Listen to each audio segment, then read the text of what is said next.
Hello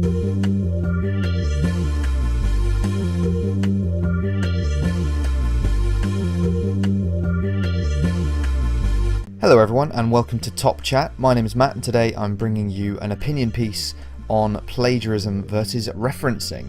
The reason I'm talking about this today is because the recently released game YIIK, a postmodern RPG, I believe I'm saying that right, is YIIK, I'm not really sure how you meant to say it.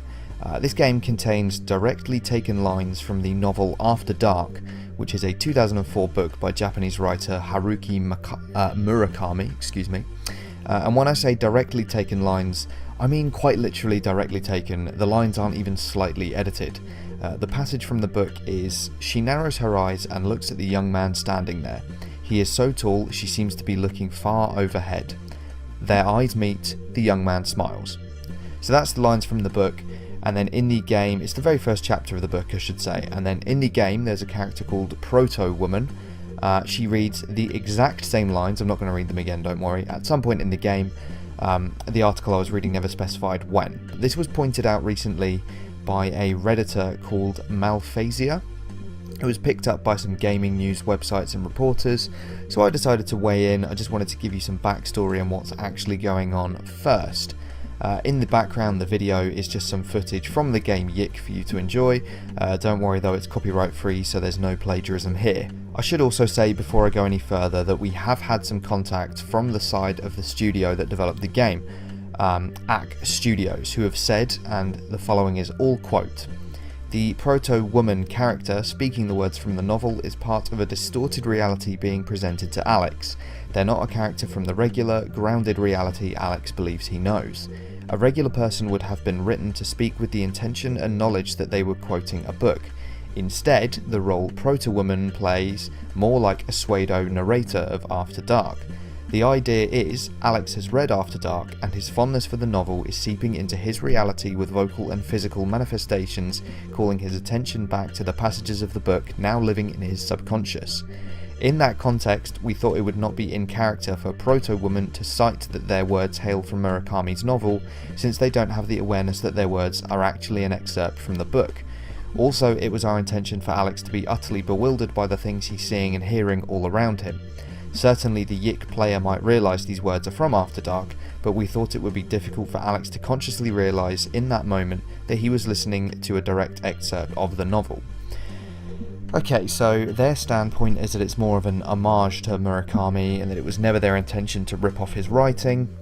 They just wanted to use it for stylistic reasons. YIIK Studios is saying that they use the lines from the novel artistically to convey certain feelings for the character of Alex, and we as the player watch the character essentially going mad, for the want of a better term. Now here's the problem. The game never actually attributes the quotes to Murakami, the book, his publishing house, or anyone affiliated with the novel.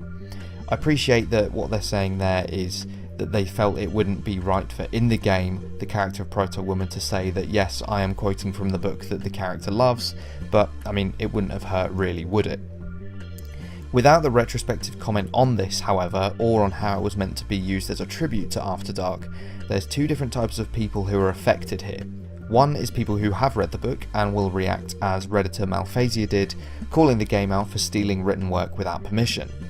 The second group are people who haven't read the book and will now take that passage as something created by YIIK Studios and the writers of YIIK. And here's the issue, that's where the plagiarism lies, because that simply isn't true. Now let's talk about referencing, because there's a fine line to be drawn here. I'm going to take the Stanley parable as an example. There's a section in this game where after quite a long-winded trip through some hallways and an incident of baby burning, you can end up, just YouTube it by the way, you can end up in an identical recreation of a Minecraft world. Identical in the same sense as YIIK's stolen dialogue, it is an exact copy. This has gone down in video game Easter egg hunting legend as one of the best references in video game history. But what distinguishes this as a reference and not plagiarism?